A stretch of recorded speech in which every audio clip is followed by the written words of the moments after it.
Mayday! Mayday! We're surrounded and taking heavy fire! Daniel Hayes screamed into his radio as his SEAL team was pinned down with no extraction route. Ammo was bone dry. Smoke, explosions, and desperate shouts swallowed the rocky ridge. One teammate lay motionless in the dirt, bleeding out. "Command, do you copy? We need extraction now." But the only response was a long, cold static, as if the world had already moved on. Daniel gripped the radio, his voice dropping to a whisper. "This is our final call." Silence stretched like an eternity. Then a female voice crackled through. "Copy that. Hold position." In a place that didn't exist, a woman had just decided to break every rule to save them. The air on the nameless ridge was thick with the copper scent of blood and the acrid, choking sting of cordite. Daniel Hayes, a 35-year-old SEAL team leader, was a man built from granite and absolute discipline.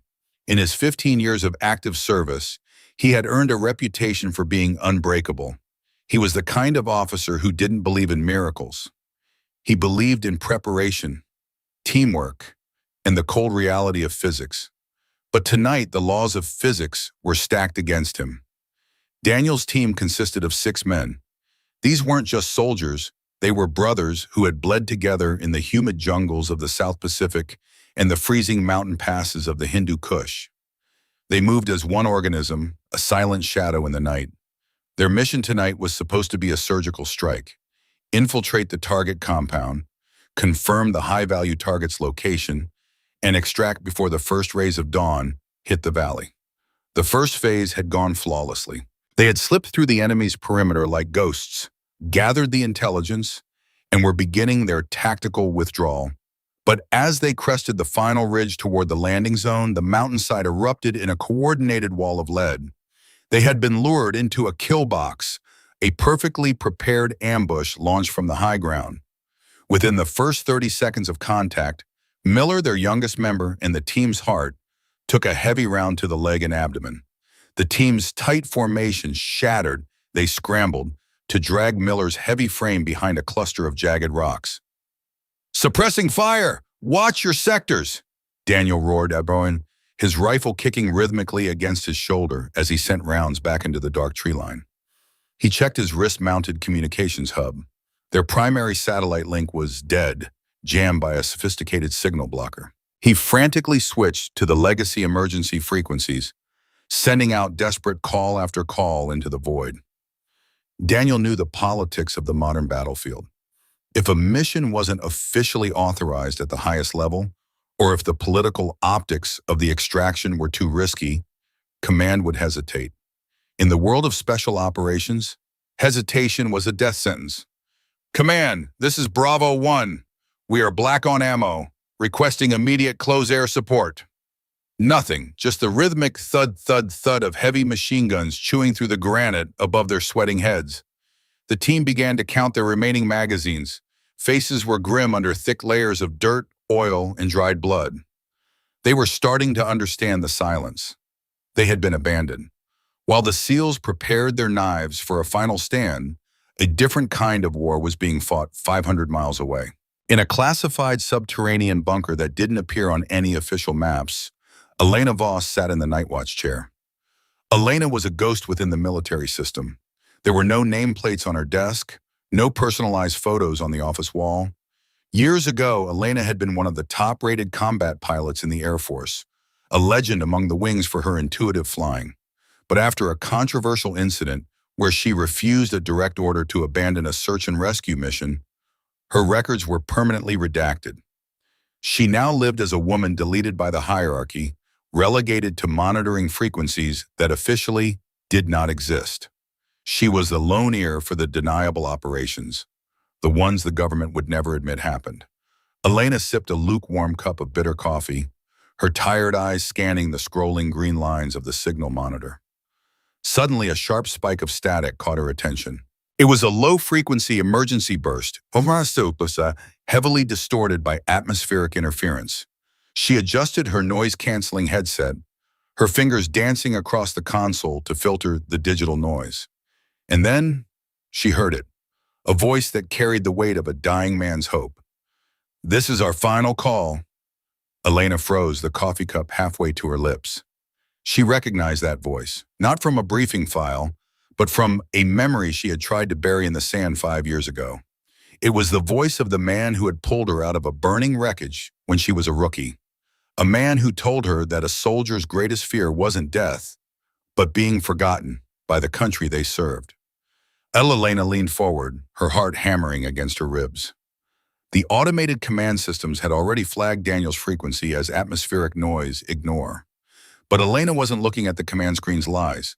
She was looking at the life signs of the men blinking out on that ridge. She saw the heat signatures of the enemies closing the circle.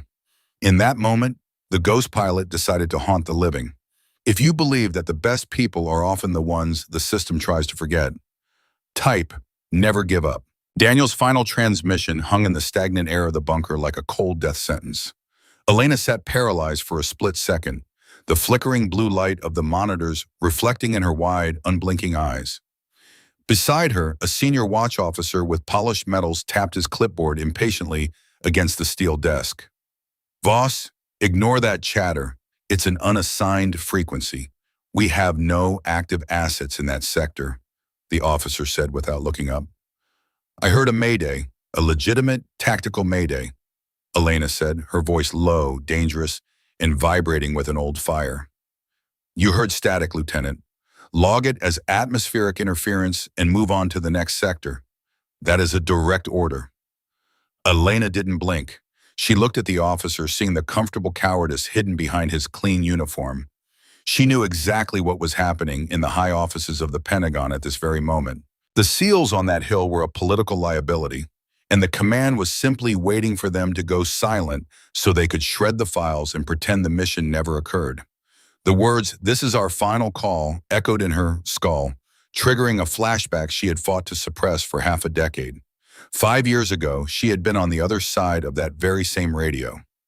She had been the pilot sitting on the tarmac, waiting for authorization, while her best friend's signal faded into the static of a burning wreckage.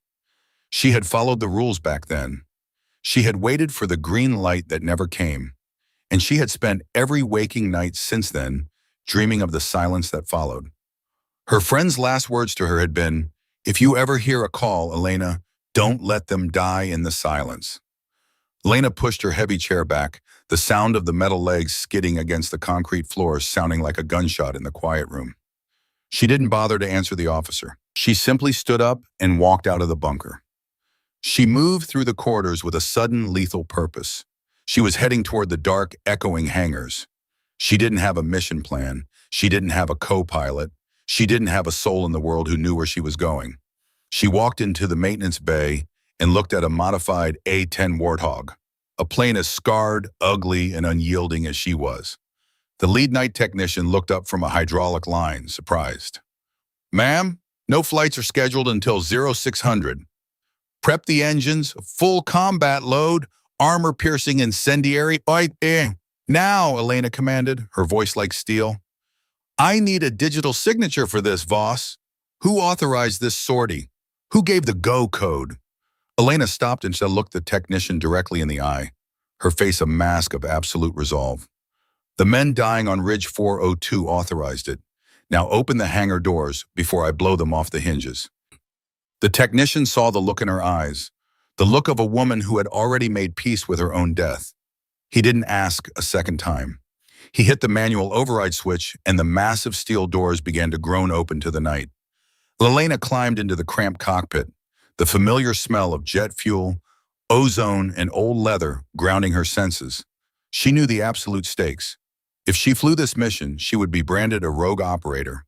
She would lose her rank, her pension, her military honors, and likely her very freedom for the rest of her life.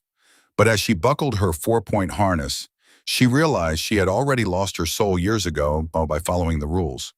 She checked the fuel levels. She calculated the radar gaps in the enemy's air defense grid. To reach the SEALs in time, she would have to fly through a narrow canyon at night, well below the safe detection floor. It was a suicide run, even for the most decorated pilot in the squadron. But for Elena, it was a debt that had been accruing interest for too long. She opened the old classified records of Daniel's team on her cockpit tablet. She realized this was the same unit that had pulled her out of a burning crash site in her first year of service. They didn't know her name back then, and they didn't know it now, but she knew every one of theirs. She knew their families. She knew their sacrifices.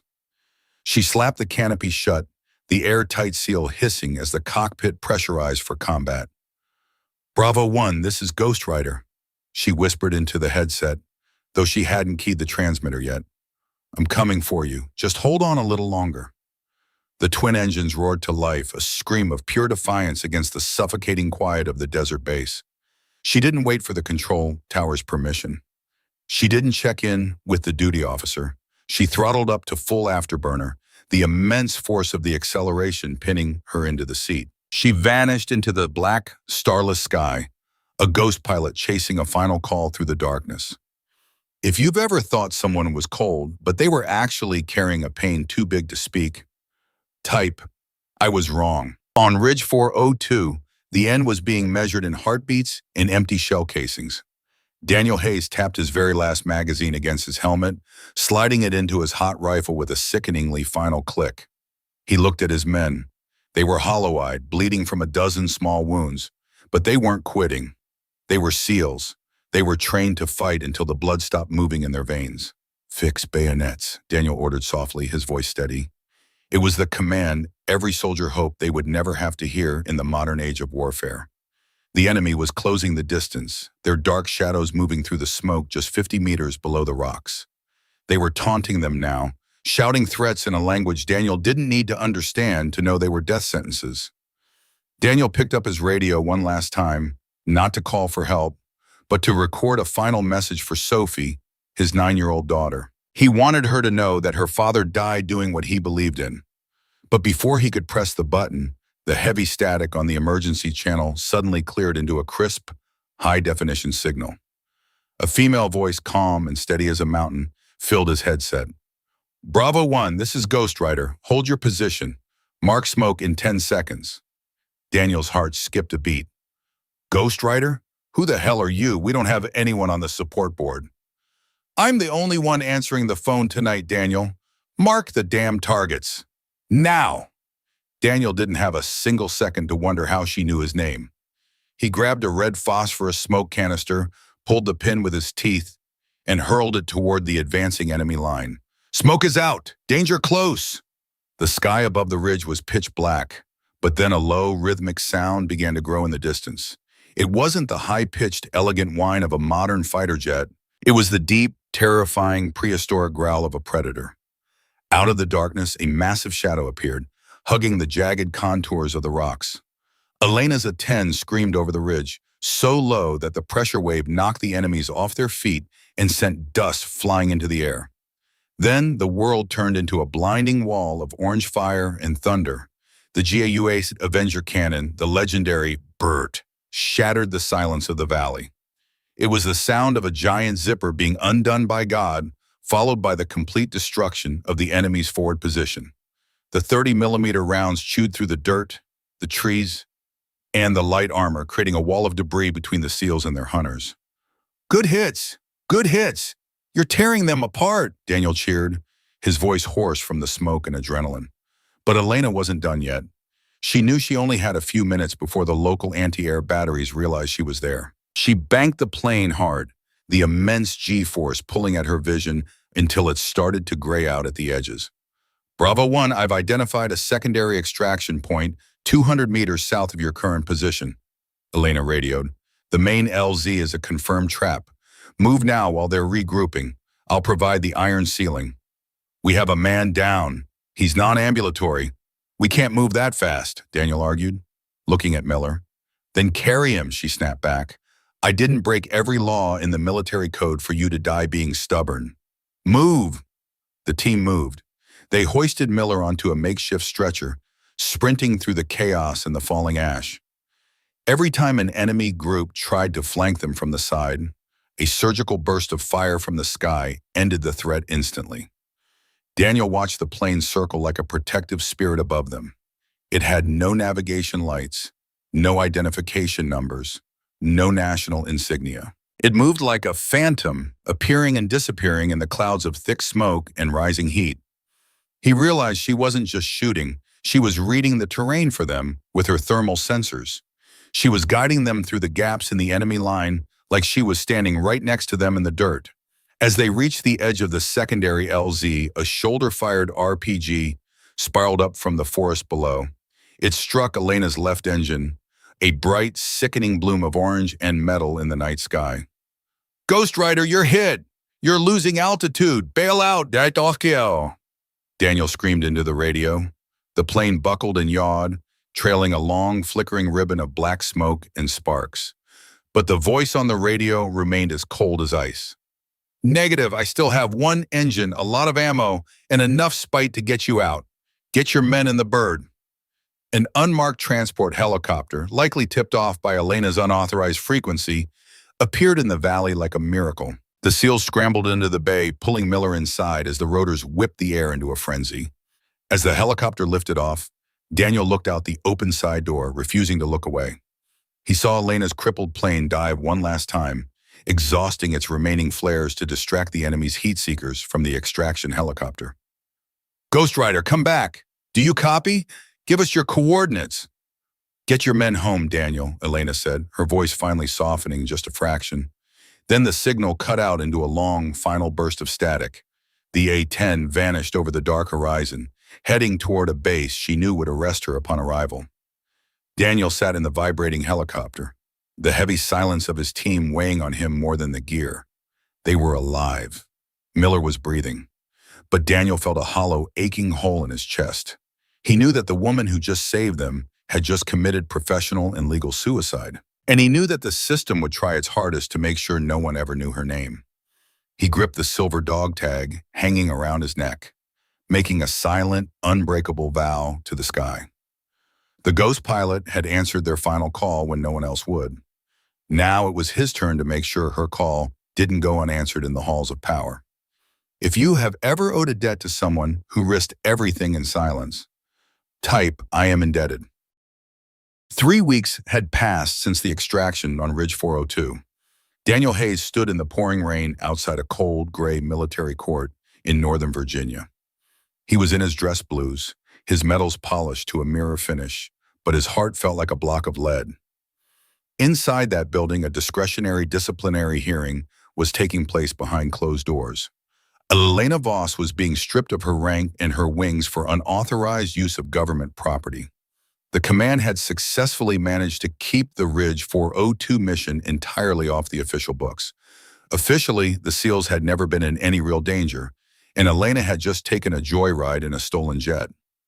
Daniel tried to enter the courtroom as a witness, but 2 stone-faced MPS blocked his path with crossed rifles. "This is a closed classified session, Commander. Return to your post or face charges of your own." Daniel didn't move an inch. He stood there for 6 hours, a silent, unyielding sentinel in the pouring rain. Finally, the heavy double doors opened, and the hearing was adjourned. A woman walked out carrying a single, small cardboard box filled with her meager personal effects. She wasn't wearing a flight suit or a uniform anymore, just a plain, anonymous gray jacket. She looked smaller and more fragile than she had sounded over the radio, but her eyes, those eyes were still like flint. She walked past Daniel with her head down, as if she didn't want to be seen or remembered. "Voss," Daniel called out, his voice cutting through the sound of the rain. She stopped, her shoulders tensing under the jacket. She didn't turn around at first. "You shouldn't be here, Hayes. You're a rising star. You'll jeopardize your career just standing near me." Daniel walked toward her, the rain dripping off the brim of his dress cap. "I don't give a damn about the career. I care about the fact that I'm breathing because of you." Elena finally turned to face him. Her face was weary, lined with a pain that went much deeper than simple exhaustion. "I didn't do it for a thank you, Daniel. I did it because it was right," she said quietly. "I know exactly why you did it, Elena," Daniel replied, his voice softening. He reached into his pocket and pulled out a worn, silver dog tag that had been blackened by fire. Elena's eyes widened and she dropped her box on the wet pavement, her hands shaking as she reached for the tag. It was her best friend's tag, the one she had been clutching the night of the unauthorized flight. Where did you get this?" she whispered, her voice breaking. "Ridge 402, Tamian," Daniel said. We found it near the old, overgrown crash site during our final sweep of the valley. I knew the name on the tag. I knew the history of the mission that command tried to bury 5 years ago. He looked her in the eyes, his voice steady and filled with a profound respect. I know you've been living with the guilt of the one you couldn't save because you followed their orders. But you saved us. You broke the cycle of silence, Elena. You didn't let us die in the static. Elena looked at the tag in her palm, a single hot tear cutting through the rainwater on her cheek. For 5 years, she had lived in the dark, believing she was a failure who only brought destruction. But standing there, looking at the man whose life she had snatched from the grave, the weight began to shift. They took your wings, Elena, Daniel said, looking up at the cold court building. But they can't take what you are. To the men of Bravo 1, you'll always be the Ghost Rider. Elena managed a small, fragile smile, the first real smile her face had seen in half a decade. I think I'd prefer to just be Elena for a while. No more ghosts. Then let's start with that, Daniel said, picking up her box from the ground. For the first time in years, Elena Voss didn't have to walk away alone into the shadows. If you have ever met someone who was more hurt than they let on, type, I will be kind. The transition to a quiet civilian life wasn't easy for either of them at first. Daniel retired from the SEALs shortly after the hearing, unable to look at the command structure with the same respect. He felt that a system that punished its best people for doing what was right was a system that was broken beyond repair. Elena moved to a small coastal town, taking a modest job as a flight instructor for a local crop dusting company. The system had effectively deleted them, but they had found something the system could never provide: peace. Every few months, Daniel would drive out to the coast to see her, leaving the noise of the city behind. They would sit on the hood of his truck, drinking cold beers and watching the sunset over the private landing strip. One evening, under a sky painted in shades of purple and gold, Elena handed him back the silver dog tag. I think I'm finally ready to let this go, Daniel, she said, her voice clear. Are you sure? Daniel asked. Yeah. Holding on to the dead doesn't help the living. You taught me that on the ridge. She looked at her hands that were now stained with engine oil and grease instead of blood. She was no longer a ghost pilot. She was a woman who was finally learning how to land her soul. The SEAL team she had saved had never forgotten their debt to the phantom in the sky. On the 1-year anniversary of the Ridge 402 mission, a large package arrived at her small house. Inside was a beautiful, hand-carved wooden model of an A-10 Warthog, signed by all 6 men of the team. The inscription on the base read, "For the wings that brought us home when the world went dark." Elena kept it on her mantle, a permanent reminder that heroism isn't defined by official authorization. It's defined by the split-second moment you decide that a human life is worth more than a rulebook. Daniel and Elena never became a movie romance with a big, flashy wedding. Their bond was something much quieter, deeper, and more permanent than that. They were two people who had looked into the absolute abyss of the human heart and decided to pull each other back. Daniel helped Elena find a new purpose for her talent, using her skills to fly emergency medical supplies to remote areas. She wasn't dodging RPGs anymore, but she was still answering the calls that others ignored. And every time she took off from that small grass strip, she looked at the empty seat beside her and whispered a thank you. Not to the generals, not to the politicians, but to the man who had stayed standing in the rain just to make sure she was seen. Ridge 402 wasn't a mission of failure or a story of a career ended too soon. It was the birthplace of a new kind of courage, the courage to live for those you saved. Elena Voss had spent her whole life chasing the sky, only to find her true soul on the ground. As the years passed, the story of the ghost pilot became a whispered legend in the SEAL teams. It was a story told in low, reverent voices around campfires, about a voice that answers when command goes silent. A reminder that even in the darkest night, on the loneliest ridge, you are never truly alone. There are heroes who have their names etched in cold marble for all the world to see. And then there are heroes who choose to live in the shadows so that others can live in the sun. True strength isn't found in following orders when they are easy or popular. It's found in the courage to break them when they are fundamentally wrong. Elena Voss lost her entire career to save a team of men who were complete strangers to her. She did it because she knew the terrible price of staying silent. The next time you see someone who seems distant, cold, or disconnected, remember Elena. They might be carrying a war inside them that you know absolutely nothing about. And sometimes all it takes to bring a ghost back to life is for one person to stand in the rain and say, I see you. If you believe that the strongest people are often the ones who carry the most hidden scars, comment, respect, and don't forget to subscribe to the channel SN Touching Stories for more powerful, true, and inspiring stories that remind us of the beauty of the human spirit. Thank you for watching, and stay strong.